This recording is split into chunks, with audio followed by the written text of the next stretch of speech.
Welcome to a very special video where today we're going to be covering not SmackDown vs. Raw, but one of the spin-off games. This is Legends of WrestleMania.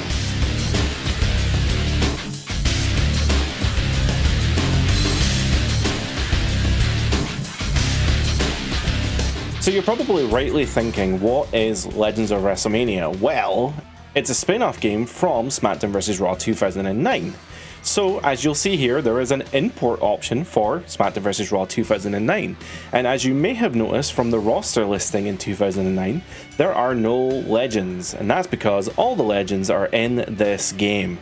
The good thing is, you know, with Legends of WrestleMania, they do let you take the SVR 2009 roster into this game. But unfortunately, they didn't let you do it backwards. So you couldn't put the Legends of WrestleMania characters into 2009. Which arguably would have been a better situation because this game, as you're about to find out, is really not great. So this is the visual style of SmackDown. This is the visual style of Legends of WrestleMania, right? So this looks like a SmackDown vs. Raw game, except it doesn't play like a SmackDown vs. Raw game, and there are certain elements to the presentation that are very different from what you might be expecting from a SmackDown vs. Raw at this time. Now, I do have to say, though, I do think that this animation might be very similar to what is it actually in SmackDown vs. Raw. There's a lot of crossover between the two games, but yeah. This is an early version of Shawn Michaels. This is the WrestleMania 1 arena, and we're going against the best there is, the best there was, and the best there ever will be. Of course, he is Shawn Michaels' best friend, as we all know. He is the Hitman. Bret the Hitman Hart. Whatever, I fucked that one up, but who cares, right? Oh, sorry, Bret Hitman Hart, not Bret the Hitman Hart, even though I've always known him to be Bret the Hitman Hart. Whatever, revisionist history aside, who cares? This is actually a pretty good model for Bret Hart, I'll be honest. He's not had the best character models between games, but this one, pretty good, I think. I don't know if that says anything about the indication of this game. Oh, I have hints on. I'm going to turn off hints. Screw it. Well, we're going to go in Raw.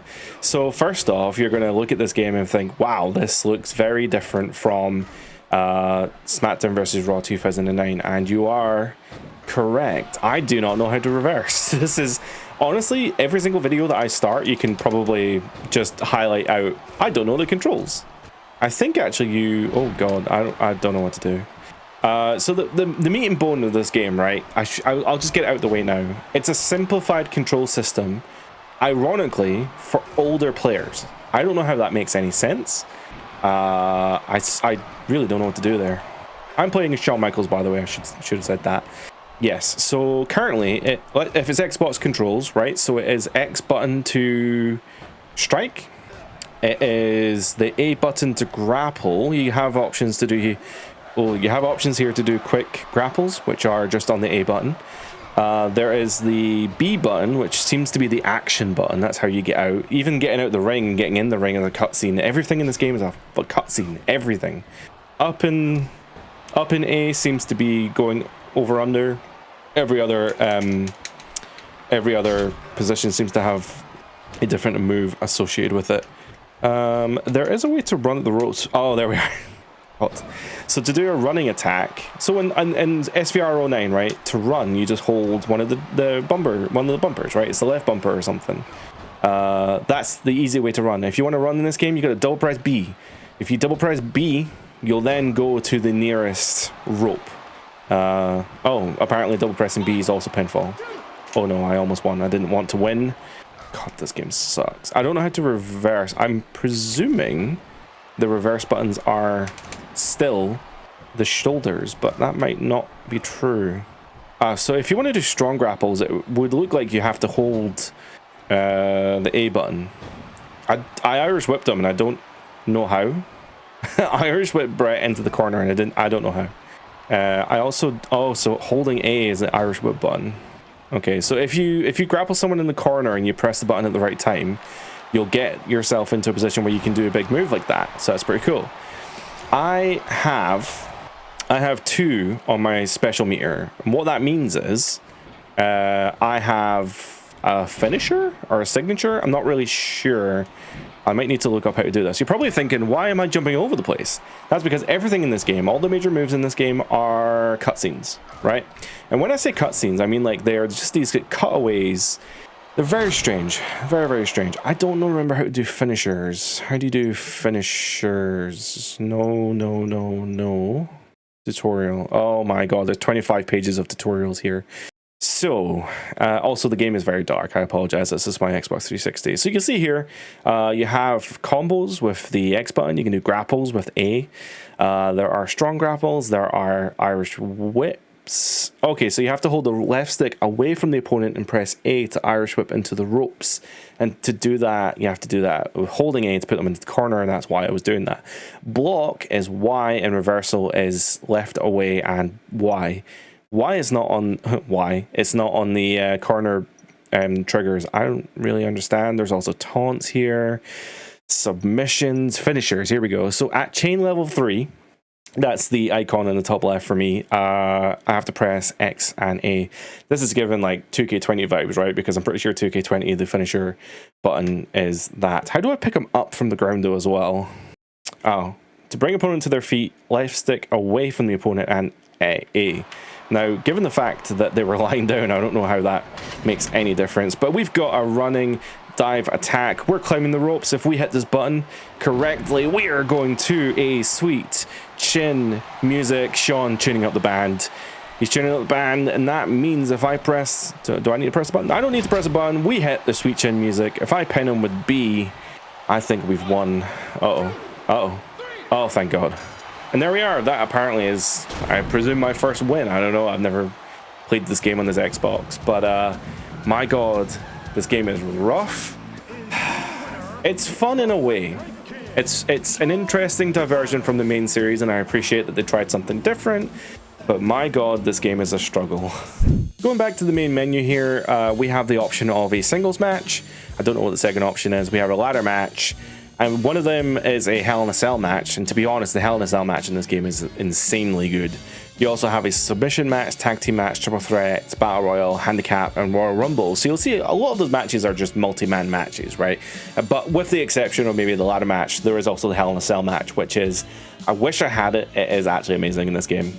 So I've just had to look on my phone here, and it looks like the locked match types are single, tag team, triple threat, steel cage, ladder, submission, Iron Man, handicap, Hell in a Cell, and a Royal Rumble. So I'm guessing the 3 locked ones there are Hell in a Cell, steel cage, and an Iron Man match, which is totally fine. I did not actually realize that steel cage was an option in this game, but it kind of makes sense considering that King Kong Bundy and Hulk Hogan, I think, have a match in this game. Talking of game modes, let's have a look at some of the game modes available within the game. So we're opening the vault, going into the WWE vault, which means that we now have access to WrestleMania Tour mode, the Hall of Fame, and the Legend Killer mode. So the Legend Killer mode, I think, is just a list of challenges, or it's oh, there we are. Legend Killer mode cannot be activated because we don't have a created legend. You need to either create a legend or import create superstar from SmackDown vs. Raw 2009, which is totally fine. That is fine. I think you just have to literally beat every single one of these characters. Maybe you unlock something, maybe you don't. I don't know. It's just a leaderboard, and yeah, sure, whatever. Again, you know what? I shouldn't dismiss it. More game modes, the better. Even if they are simple like that, I think it's still a reason to play the game, and that's important. Within the Hall of Fame mode, maybe the Hall of Fame is the challenges, maybe that's what I'm mistaking. So we have, my God, we have a lot of things here. Oh no, these are actually the challenges you unlock within the game, right? So the WWE archive has been unlocked. So I'm guessing this is probably this is the breakdown of all the characters you've played as and all of the other stats and stuff that you maybe care about, maybe. It's cool to see playtime, it's cool to see wins. It's weird that WWE games always track this information, but it's never really used. It's never really valuable in any real regard. In the middle here, we have a legend ranking. I'm not really sure what that is. I'm assuming that's just total wins, even though it already told me that information. And then, oh, this is literally just a tick box of all the things that you can do within the game and all the WrestleManias available to you. So far, out of the 3 game modes, only really one of them is a game mode so far. because WrestleMania Tour Mode is the meat and potato of the game.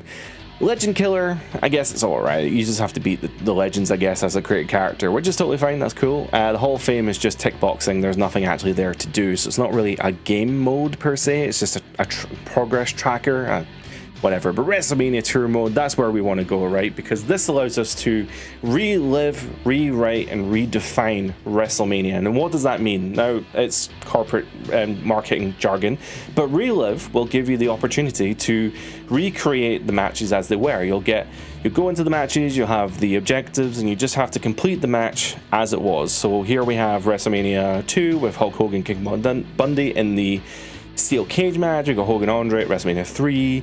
Warrior Hogan at WrestleMania 6 for the IC and the WWF title, and yeah, there's a whole bunch of other ones here, culminating in WrestleMania 15, where it is Rock and Stone Cold. I remember really enjoying that match in this game and in real life. Rewrite allows you to rewrite the outcome of many memorable WrestleMania matches. So even though here, this is a pretty good match listing.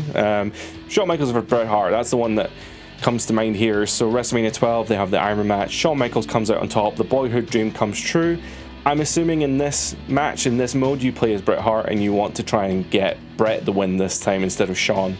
And you'll have associated challenges and cutscenes with that as well. It isn't just one-on-one, like you win the match and that's it. There is a story through the match. Maybe Shawn does the things he did in real life, but you know, it doesn't work this time for whatever reason. And this is redefine mode. This is where the matches that didn't happen, the dream matches, happen in this game. So, for example, Andre the Giant versus Big John Studd at WrestleMania 1 in a Hell in a Cell match. That's pretty awesome. Bret Hart versus Roddy Piper at WrestleMania WrestleMania 8.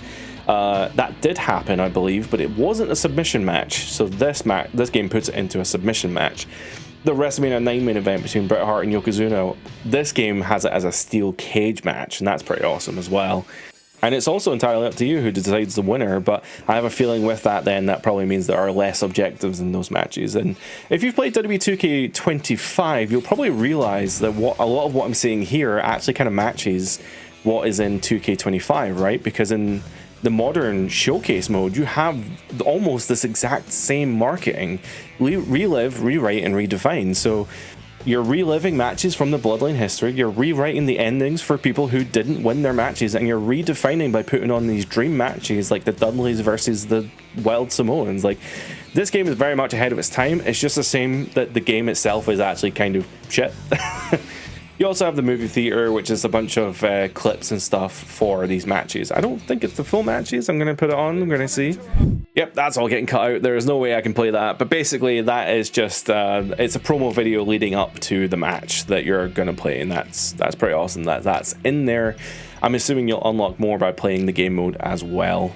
So you also have the create modes. I think it's the same create modes from 2009, maybe a little bit scaled back, maybe just because of the different kind of game it is. But you have movesets, legends, entrance, and tag team. Very cool, very swish.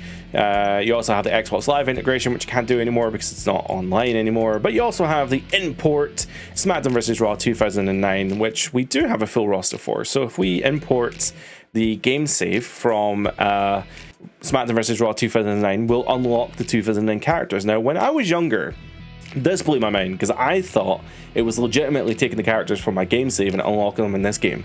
And that's kind of true, but it isn't really. So you might be thinking, man, how does the data transfer work? Is it taking, like, do you have to install 2009 on your hard drive and it pulls the characters into the game? No. All it's doing is legitimately just unlocking the characters that are already in the game, right? So here's The Rock, Austin. There we are. So here we are to the superstars now. So we've got Batista, Big Show, Boogie Man, Brian Kendrick, Carlito, blah, blah, blah, blah. This is a 2009 roster. We've already been through this. But the exception is there are no women in the Legends of WrestleMania games. So none of the women wrestlers from 2009 carry over. There's also some exceptions. There's like a couple characters that don't appear in Legends of WrestleMania, probably because they were released around about the time that 2009 came out, and also all the DLC characters from 2009 don't come over to Legends of WrestleMania, which I guess makes some sense considering that they're DLC for one game in particular. There is an issue with the import though that I'm going to get into shortly. Before we get into another match and end the video and showcasing some of the bigger problems I've got with the game, let's quickly go for the roster as well. So we have Andre the Giant, who appears in most WWE games. We have Animal, Arn Anderson. He's looking hench, man. His like upper body is huge. We've got Bam Bam, Big Bam Bam Bigelow, looking cool as hell. We've got Big Boss Man, who has like the worst hunch neck I've ever seen in my life. Big John Studd, not a Lego stud, Big John Studd. Bret the Hitman Hart, who we already looked at his character model. His character model looks great. His render in this game looks terrible. His character render, looks a little AI generated. It's not actually AI generated. This is long before AI art was a thing.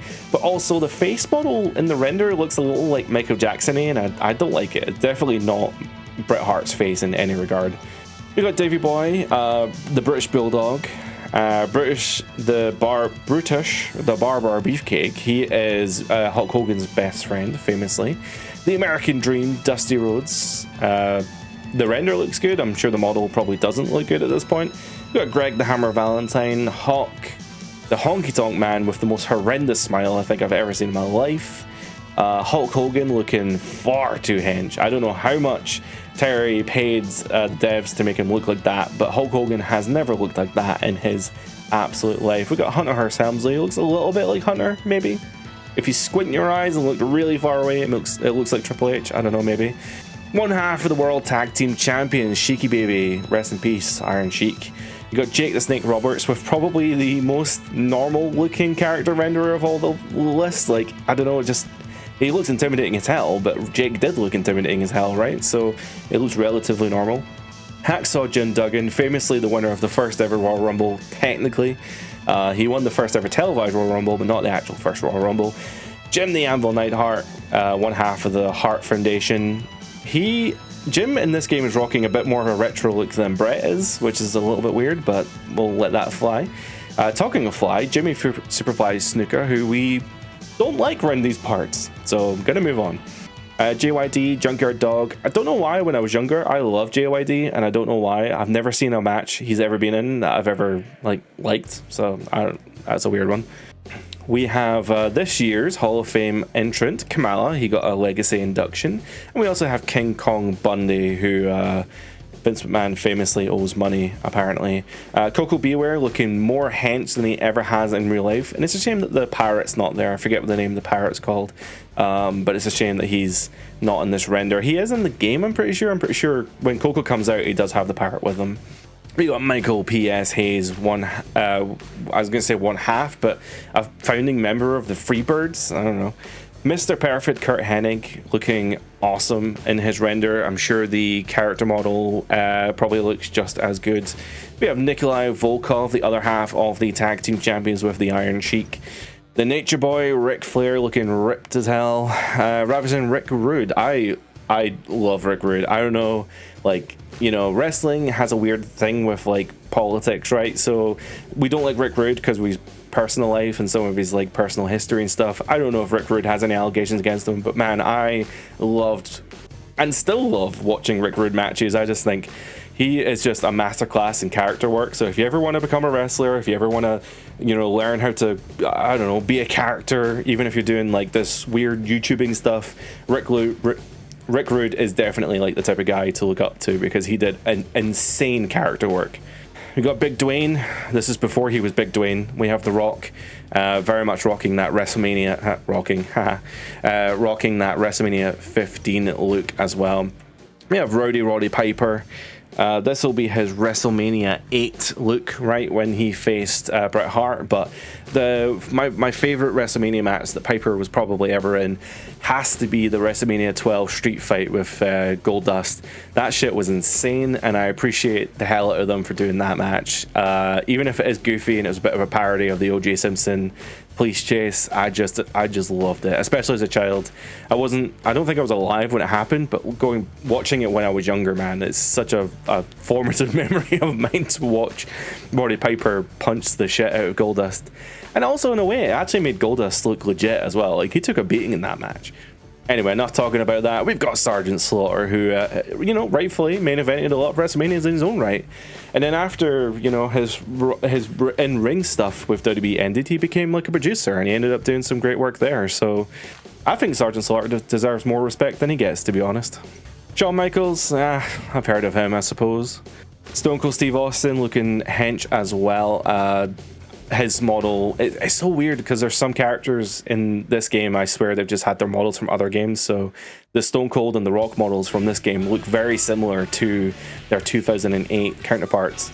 We've got the $1 Million Man, Ted DiBiase, with the championship as well. It's a shame the IRS never made it into these games, actually. But yeah, $1 Million Man. We have the Ultimate Warrior, and the Ultimate Warrior might be the best example of why these character rounders look really weird, because you have this like totally airbrushed body that's just exaggerated, and it almost looks like a real picture because it's very much like an artistic body, and they slap the real render of the face on there, and it just looks so weird. Old school Undertaker. This is very much like a 1991 Undertaker. I might be getting that wrong, but it maybe not 91, that might be a bit too early. This is very early Undertaker though. This is like purple glove Undertaker as he's fighting. This is like the Undertaker that faced Hulk Hogan and stuff like that. And yeah, he does have another attire in this game, another costume, which I think is the Ministry of Darkness Undertaker, because the Hell in a Cell match with Big Boss Man I think is in the game. I could be wrong. And then we got Big Yokozuna, Big Oos himself. And then, of course, once you've done that, you go on to the SVR 2009 characters. So let's set up a character. Let's set up a match here. So this game absolutely has its own quirks, right? There's definitely a lot of like unique features to this game. One of them being the fact that this is a WrestleMania game. This is the Legends of WrestleMania. You have access to what, 15 odd WrestleMania arenas, and they all look very similar. They're all kind of set in some different variation of Madison Square Garden, which essentially just is a you know, small venue. Or Madison Square Garden is the most famous arena in the world. I think everyone knows that, but it's more the fact that every venue has this like small curtain area that's essentially the stage, with the exception of WrestleMania 15, which is more like a designed stage. With the exception of this arena, which you might have seen earlier as I was talking, this is the Royal Rumble arena. Because this game does actually have a Royal Rumble match.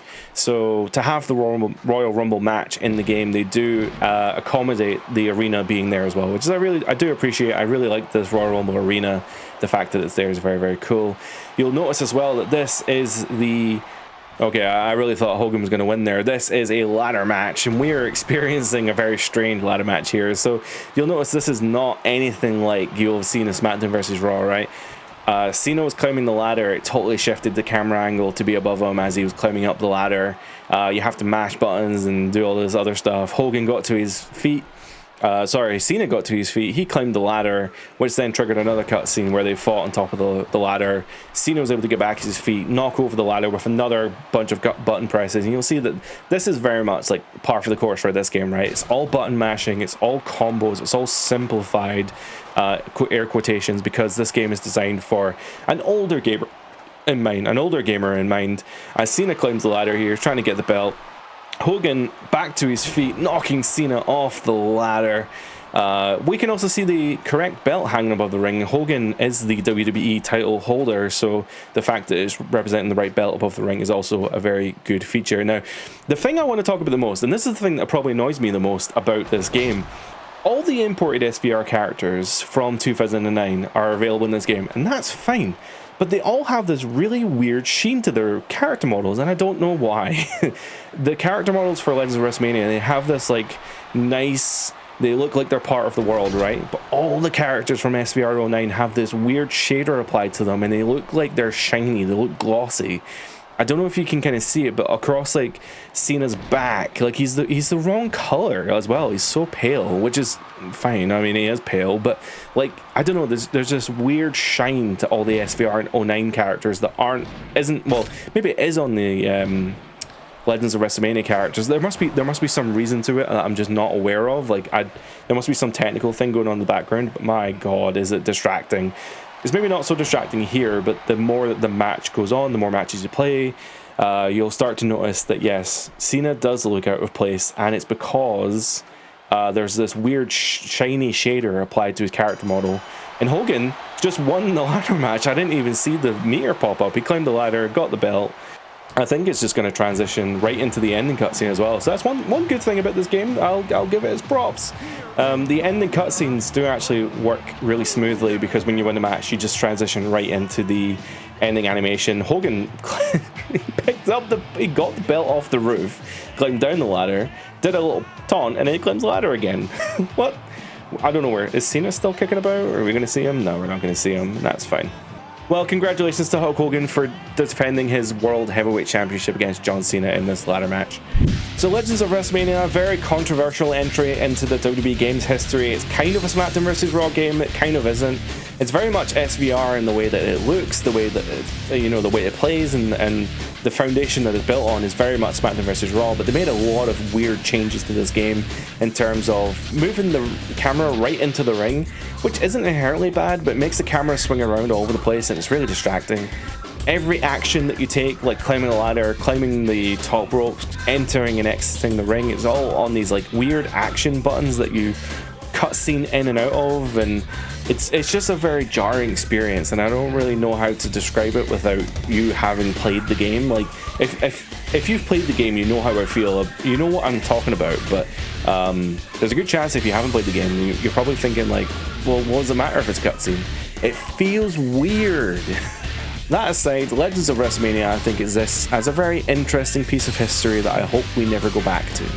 As much as I actually would love to see a WWE game that isn't from 2K, I would like to go back to this time when THQ, or Yuke's and THQ, had this drive to make secondary games, right? So if we take a step back and we do a little bit of history here, talking about the PS2 era games, the SmackDown vs. Raw series, while Yuke's were still developing SmackDown vs. Raw, they were also developing the GameCube games, and another company was developing the Xbox game. So while SmackDown vs. Raw was coming out, on GameCube we got Day of Reckoning, and on Xbox we got we got Raw 2 and WrestleMania 21, which are totally fine in their own right, but the fact is, at that given time, between that like 5-year span, we got different games on every different platform. And even with the 360 era, when everything became a bit more unified, when you're kind of moving into like the SmackDown vs. Raw 2007, 8s and 9s, Yuke's developed put all their effort into those games, which made them amazing, don't get me wrong. But when 2009 came out, they had the opportunity, they had the, I don't know what the word would be, the overhead, I guess. They had the development resource to create a second game, and they were able to basically chop SVR09 into 2 separate games, one being Legends of WrestleMania, and the other one being 2009. But what's this, other than the obvious licensing and money issues, what is to stop WWE now giving the license to another developer? You can still give the main developer rights to 2K and let them create WWE 2K25, but maybe give us, I don't know, give us the license of WWE to NetherRealm, give us an actual Mortal Kombat wrestling game, or, to be fair, what they have done, there is actually a NetherRealm made WWE fighting game, but it's on mobile. What about if, what about Crush Hour? What if we got Sega, the guys who made Crazy Taxi? They're currently remaking Crazy Taxi. What if you give them the chance to make a WWE game? What would they do? What about the Burnout dev? What if you give them like a wrestling car game or something? And I think this is something that, like, in the larger scheme of things, right, Marvel has been through this for a while. They've been licensing out their Marvel properties to video games to create these individual great games. But it's getting to the point now where they need to start making more, and we are seeing more. We're seeing things like Spider-Man, Blade, Wolverine, Marvel Ultimate Alliance on the Switch a couple years ago as well. So it's not like Insomniac has exclusive right to Marvel, right? There are other characters, or there are other games being made by other developers. Even though that maybe Insomniac is the flagship, there are still other games going about, and just like in WWE, 2K is the main flagship, but why can't there be other games on the side to keep us busy? Oh man, that is quite the rant, and I do apologise. I shouldn't really get my high horse, but I do like ranting about video games. With that being said, I hope you enjoyed the video. Legends of WrestleMania is quite a trip, and I would actually like to play more of it, so I'm hoping that we can get around to playing more of it pretty soon. It may appear on Season Mode Sundays. It hasn't really got a season mode, but maybe I can play some of the relive stuff, play some of the objectives and some of those matches. That could be interesting. So yeah, if you want to see more Legends of WrestleMania, let me know in the comments down below. If you did enjoy the video, please consider liking and subscribing, all that boring stuff that I talk about in every single video, and you probably hear every other YouTuber talk about. But that's going to be us for today. Thank you so much for watching. I hope you have a great day. Bye for now.